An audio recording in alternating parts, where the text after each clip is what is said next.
afternoon, ladies and gentlemen, colleagues, and everyone that is in attendance.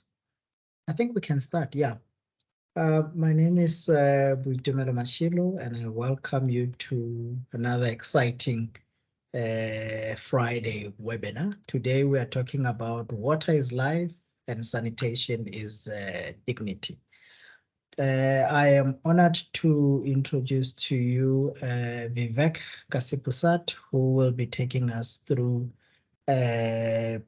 today's presentation focused on the infrastructure challenges within the water sector. And what I thought I would do just before he comes in is to explain the genesis of this particular project.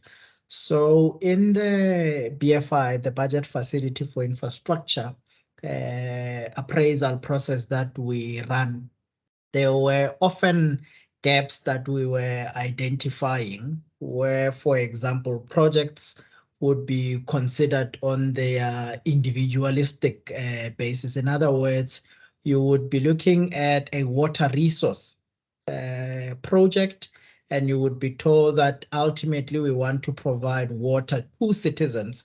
But the link between the resource itself to where the citizens would be, there would be some kind of a gap because, depending on who it is that, is, conceptualizing the project, they would only limit it to what is in their purview.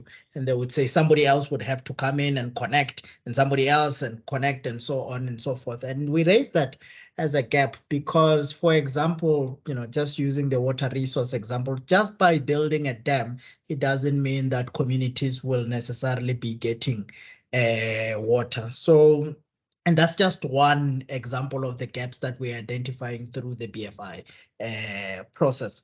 But secondly, we also realize that as a unit within GTEC, our understanding of the water and sanitation sector is limited. And thirdly, we actually wanted to find out what are the real problems, from an institutional arrangements perspective, from an infrastructure perspective, from a pricing perspective, roles and responsibilities, and those kinds of issues, because we also wanted to see whether some of these problems can be resolved by government on its own, or if there are opportunities for others to come on board. And what we are going to present to you today is more focused around on issues related to how the private sector can be brought aboard in order to assist government in resolving the issues that we are identifying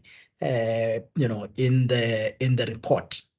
And today, more than anything, it's just to give you a flavor of what is in the draft report that we have. And I emphasize draft because the report is not yet finalized, and we would welcome inputs and comments just so that we can be given additional things to think about if colleagues feel that there are those issues that we need to raise. And just to also say that the report itself is looking at water and sanitation, but today we're just focusing on the water aspects and not necessarily sanitation.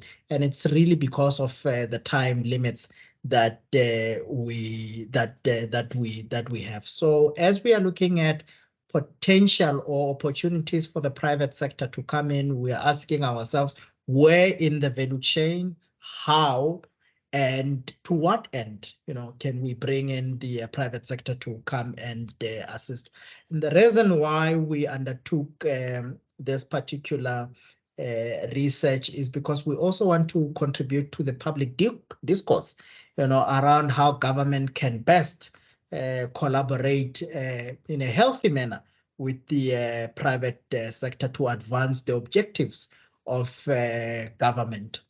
So, colleagues, without much further ado, I would like to invite Vivek to start taking us through the presentation, and he will sort of do that, I think, within 40 to 45 minutes, because we do want to leave some time for comments and contributions, and that's when we will have an open flow where we can take all those inputs and everything else that colleagues would like to raise. And again, Vivek would respond to what needs to be responded to and what he can respond to. And more than anything, we will see how best to incorporate the inputs that we get from this session into the report as we try and finalize it. Vivek, let me hand over to you. Thank you, Botumelo. I'm going to share the presentation.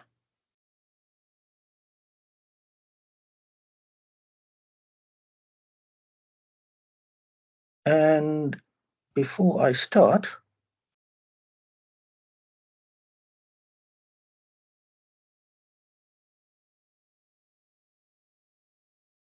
so this is me.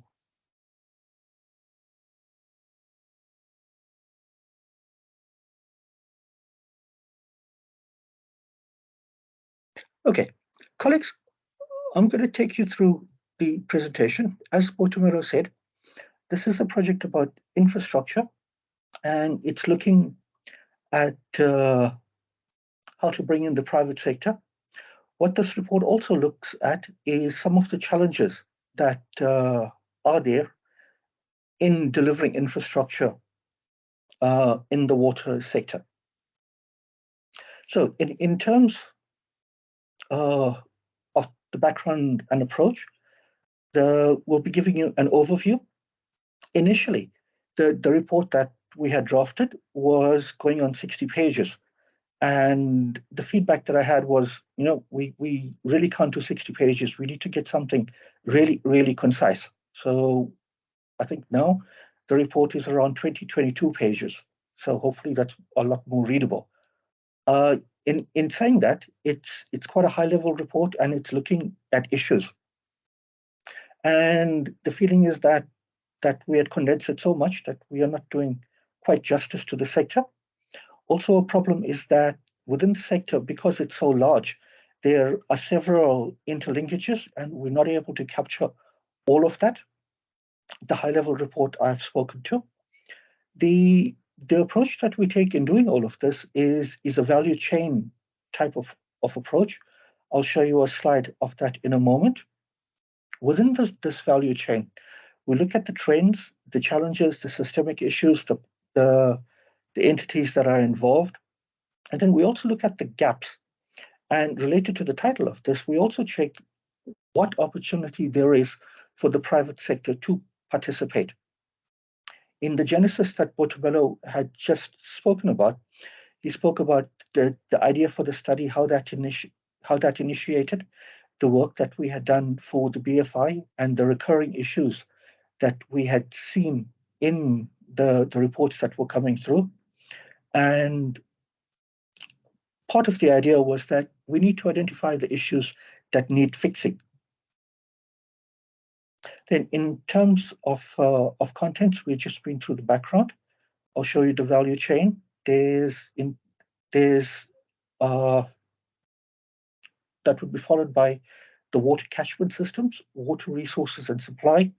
The next part of the value chain is bulk infrastructure. And the last part of the value chain is water sanitation and supply. Then we also look at some issues related to funding, and then some conclusions and recommendations. So in terms of the value chain, well, this is the value chain. There's 4 components to it, with the water catchment systems up until that part that looks at where's the water originating, the source of it, followed by water resources and supply, which would cover that portion of it. The next portion of it is the bulk water infrastructure, which covers a lot of the heavy infrastructure that goes into it. And the last part is the water and sanitation services that covers the tail end of the value chain. Now, In terms of water catchment systems, if we're looking at it from a private sector participation perspective, we just have to look at the right-hand bottom corner. Now, what this is saying is that the investments in the water catchment systems are funded by the fiscus through transfers.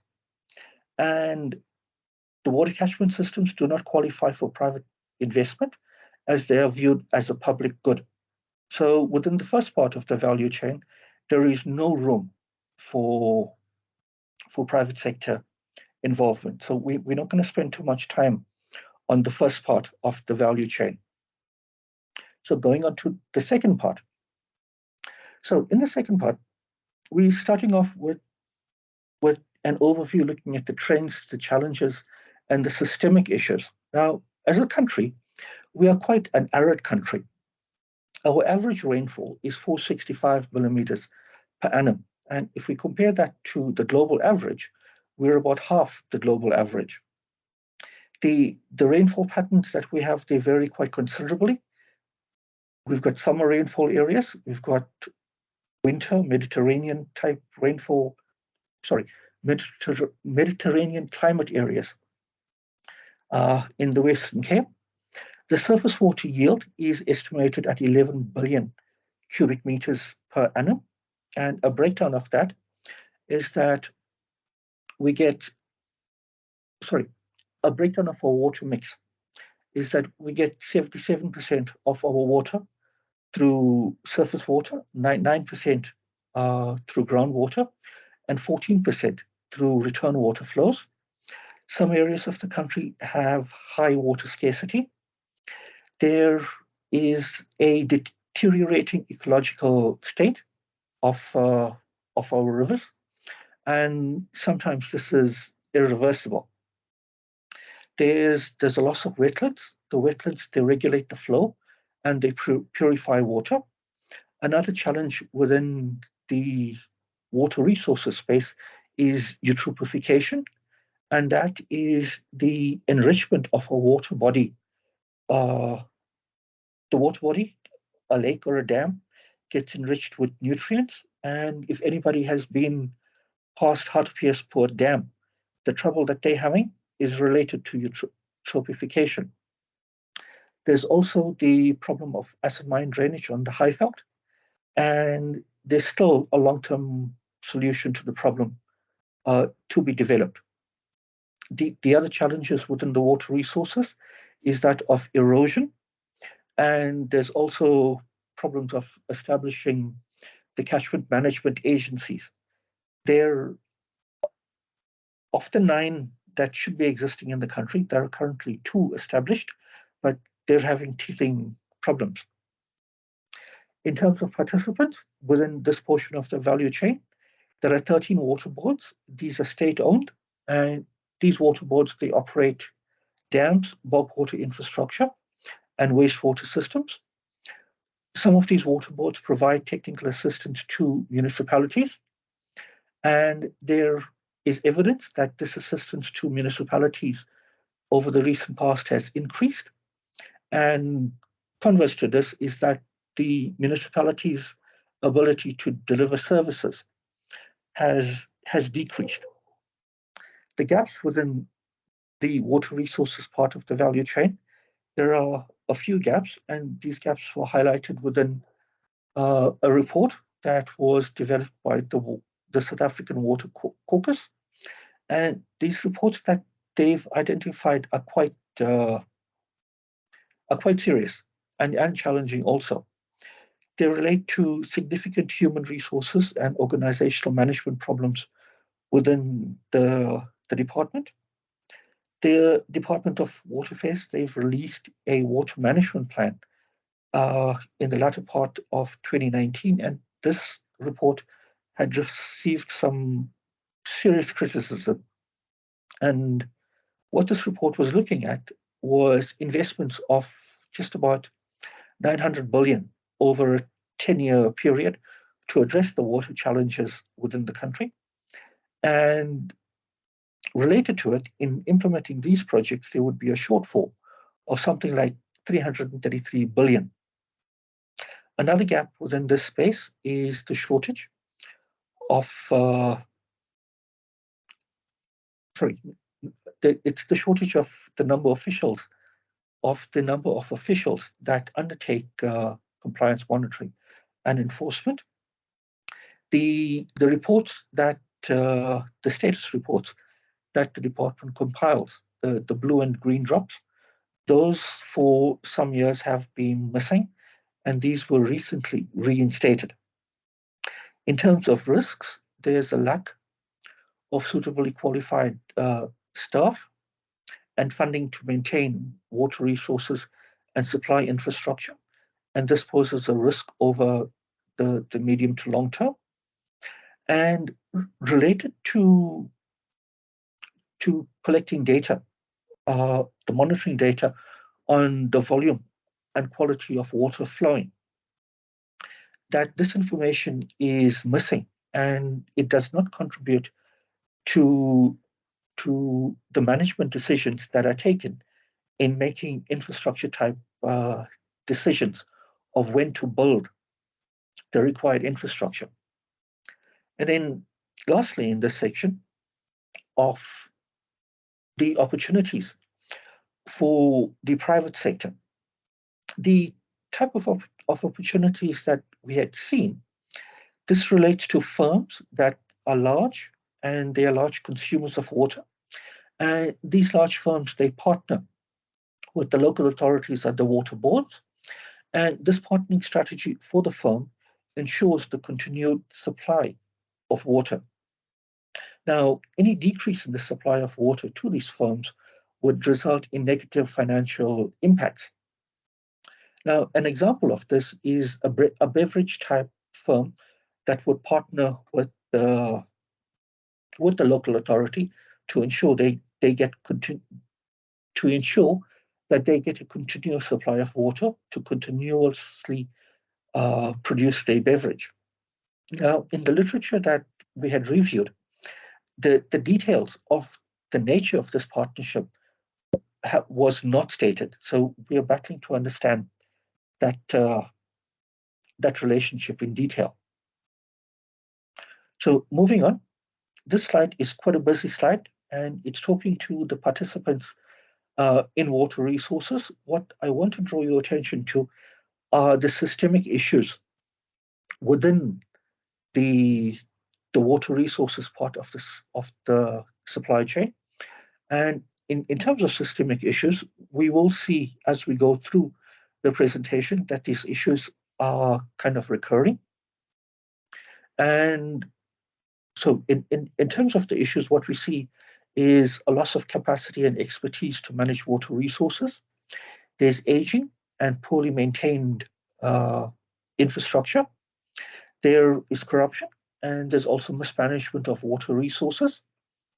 The water boards face issues of liquidity, and this makes it difficult for them to borrow cheaply. A similar type of challenge is faced by the international water bodies. We'll touch on that a bit later. And then the water service authorities also face similar type of issue as the DWS and the water user associations. So going on, so this is the third part of the value chain that's looking at bulk infrastructure services.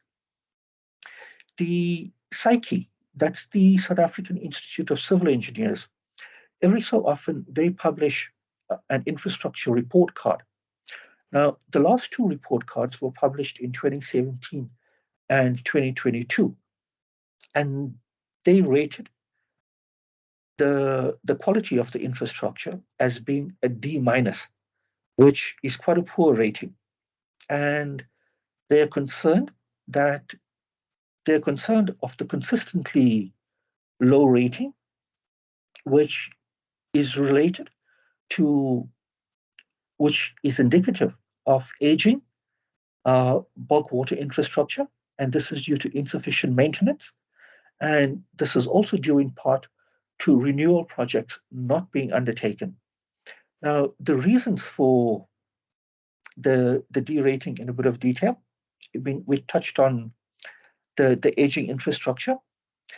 The other thing is that the type of civil engineering that goes into this is quite of an advanced nature, and not just anybody can do this type of work. So they're looking for skilled people with experience that's able to do it. There's also the under recovery of revenues, and not recovering adequate revenues puts pressure on projects being implemented, on the ability to do operations. And then lastly, there's challenges with procurement, in getting an effective procurement system uh, that's able to address the operations and maintenance of large infrastructure. Then, in terms of participants, there are water boards, and the role of the water boards are to ensure access to clean and safe water. They are responsible for purifying and distributing potable water. These water boards, they also own and operate bulk water treatment and supply infrastructure. The water boards under the PFMA are Schedule 3B entities, and as Schedule 3B entities compared to 2B to compared to Schedule 2 type entities. Now, a Schedule 2 type entity is the likes of ESCOM. These water boards are not able to go to the market and raise debt on their own. And this limits their ability to raise funds and invest in infrastructure. And this leads to extensive borrowing, and the knock-on effects are the lack of maintenance on the bulk infrastructure. The municipalities and district municipalities within the services, the water and sanitation part of the value chain, they act as water service authorities and water services providers. Then the gaps that we identified, these gaps relate to, to water recycling, and part of the hesitation related to water recycling is the negative perception of the end users in using recycled water. Uh, there was some literature that we had seen that projects that had gone that were developed quite an advanced stage were canned due to the public perception of using recycled water. The risks that we identified within this part of the value chain related to delays in prioritizing bulk infrastructure maintenance. The next one was that the scale of the outstanding work makes it difficult to fund maintenance from operating revenues, and the work that is required doesn't qualify as capex, making it difficult to access grant and donor funding. There's also the failure to retain and transfer technical skills, and there's also the problem of the siltation of dams. And from the literature that we had seen, is that there is loss of dam capacity of approximately 1% per year due to siltation. And lastly, the opportunities for private sector participation. Looking at one contracting type, and that's the PPP, the uh, public-private partnership type model, that can offer opportunities in wastewater treatment through operations and maintenance contracts.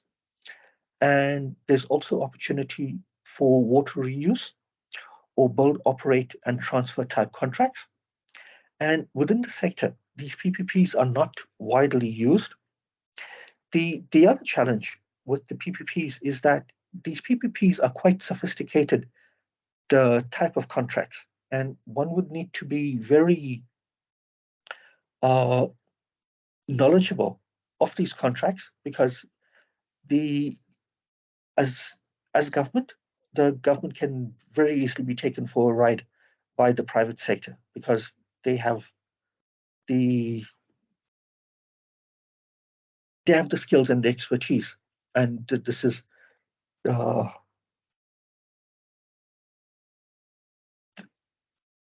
bread and butter, if I can put it like that. What would assist this this problem is to have a simpler approach to infrastructure procurement, and this would assist the government entities, particularly the smaller municipalities. On the funding and institutional arrangements, the ability to raise funding by the various entities within the water sector is constrained by a low credit rating. Apart from the TCTA and the large water boards, the sector lacks the capacity to raise long-term debt and manage the associated risks, and that risk is managing the consistent cash flow that is required to service that debt. And typically, this debt would last for 15, 20, even in some cases 30 years. So that is a considerable risk that would require managing. The funding options are limited. There are only two ways to pay for capital and operations of infrastructure, and these are through taxes and tariffs that the users would pay. The economic infrastructure investment is required through tariffs, while for social infrastructure, the social infrastructure is reliant on fiscal funding, and that fiscal funding are the taxes that that you and I pay. And most of the schemes, most of the water schemes have a social and economic component that are reliant on the fiscus. The equitable share is an unconditional grant. There are no conditions attached to it, unlike the MIG and for the life of me, I forget the other grant, the USDG grant, and the unconditional grant the municipalities can use at their discretion. The revenue required to fund capital decreases the amount available for operations. And what we have seen is that the backlog that some of the entities are facing related to the infrastructure has been increasing. So it's becoming difficult for the entities involved in the water sector to undertake projects. In a Water Research Commission report, they had identified several inefficiencies within the funding space. And within the bond market, they noted that the bond market was more the space for the larger institutions in the value chain, and where there were large capital sums involved. The smaller local entities, the smaller local municipalities would have difficulty approaching the bond market, and they would need to approach commercial lenders. Now, in saying that, the cost that the local municipalities would raise, the cost at which the local municipalities would raise debt would be a lot more expensive, making it difficult for them to implement projects because the cost of capital is higher. The WRC also noted issues with the municipal infrastructure grant. They noted that the funds are either unspent or transferred and employed elsewhere, and this was to non-infrastructure type projects. And they also noted that in cases where the MIG, the MEG grant, was used. Hello. Continue, Vivek. We'll Okay. mute Tembelihle. In cases that where the MEG was used for infrastructure, they had noted that the municipality's planning process was not up to speed, where they kind of got ahead of themselves and planned projects without making sure that there was sufficient funds available to conduct the operations and maintenance. So they would uh, they would get caught out over the long term to find out that they are running short of cash to conduct operations and maintenance. The last thing that the WRC had noted was that the water income was not ring fenced, and the investigations found that it was not ring fenced, and there is potential for cross subsidization with other services. And this was particularly prevalent in smaller municipalities. And this inefficiency related to inadequate budgeting and competition for funds within the municipalities. So going on in terms of conclusions, the findings that or the issues that were noted by the BFI in reviewing several water projects that were submitted to the BFI can in part explain some of the challenges that were identified. These challenges, they're exacerbated because of the several participants across the water sector value chain. The country has a rainfall below the world average, which makes it difficult for us to get a sufficient water supply. And it further adds stress to the water supply. The issues of climate change were noted, with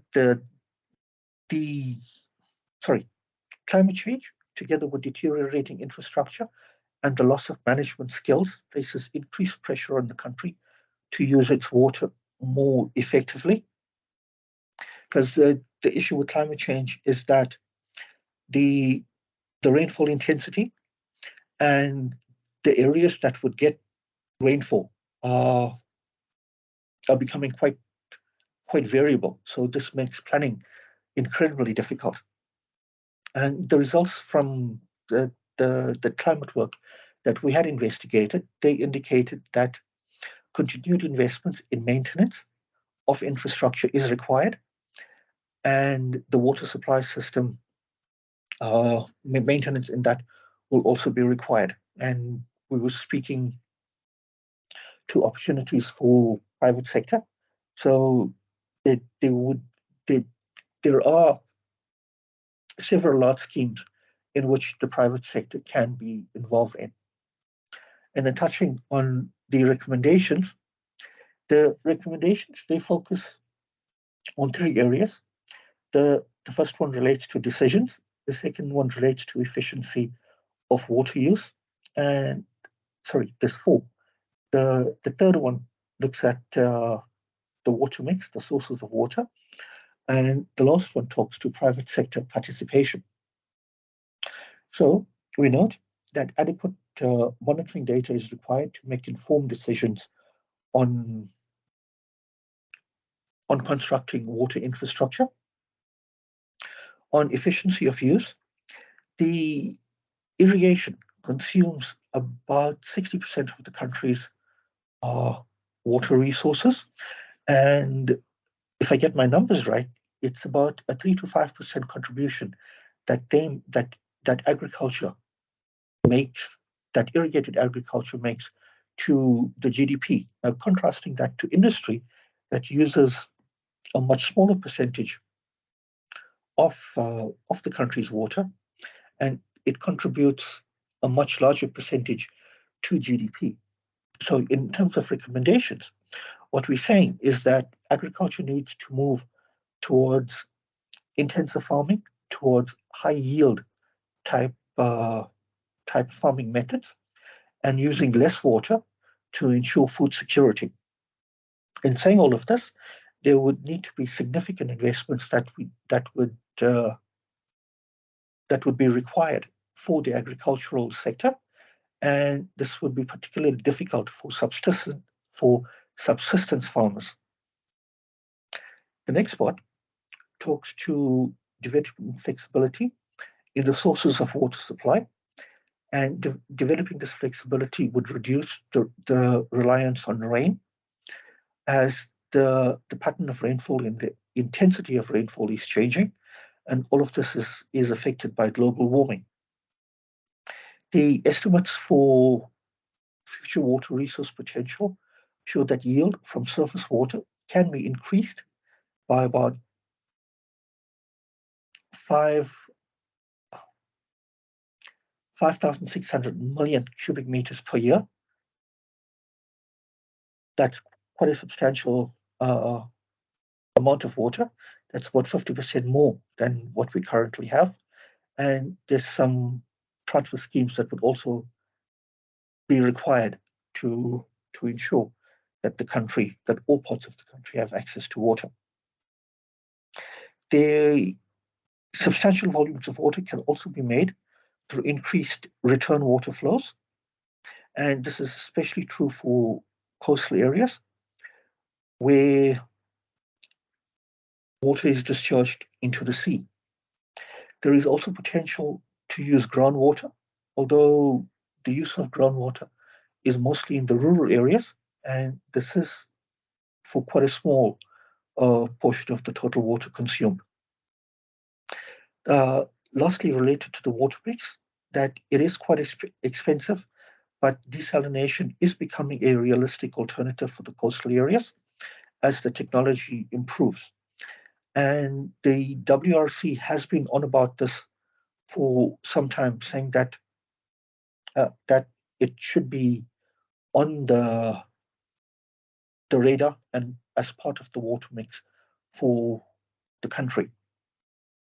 And lastly, for the role of the private sector, there is a role that the private sector can play in the value chain through construction and storage and transfer infrastructure. And to enable this, appropriate contracting is required. And this would need to be, in some cases, simplified for the smaller type municipalities, as the complex type of procurement, like the PPPs, they're quite complex, and the smaller entities might battle with this. Okay, that's it from my part. Thank you. Thanks, Vivek. Maybe, in fact, I can extend what you are saying to say that, I mean, over and above the appropriate contracting or procurement methods, whether we are looking at PPPs, concessions, the whole issue of financing, I think it's an important aspect of this piece of work, because I think on the one side, the issue of cost reflective tariffs, let me just say tariffs, just so that I don't conflate issues. There's issues of tariffs, but more than that, there is collection of revenues that you generate out of the water, that especially to the extent that municipalities are selling that water to different types of customers, which has also been found to be a weak area within a lot of municipalities that we have. And I think part of the work that the Water Research Council is doing, where they are saying they want to see how is it that water businesses, especially within municipalities, can be made a lot more financially sustainable. Aspect of that is strengthening recovery or collection of revenues, and against those revenues, you can of course start monetizing those over a period of time and using those to raise finance. Of course, this is still by a long shot, but it's something that we are also seeing coming out of the research.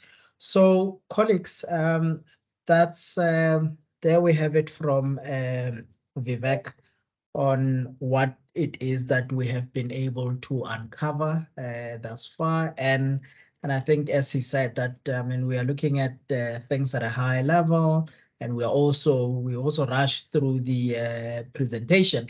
But I hope that you got several things out of this presentation. And what I would like to do now is to open it up for contributions, inputs, as well as questions that colleagues might have. So let's see with a raise of hands, who are the people that would like to contribute. So far, I see Tabiso. Anyone else before Tabiso comes in? And Landiwe Mahlangu. Let's take those two for now. Tabiso, followed by Landiwe. Thank you, Bipimelo. So I'm interested particularly on the issue of collections.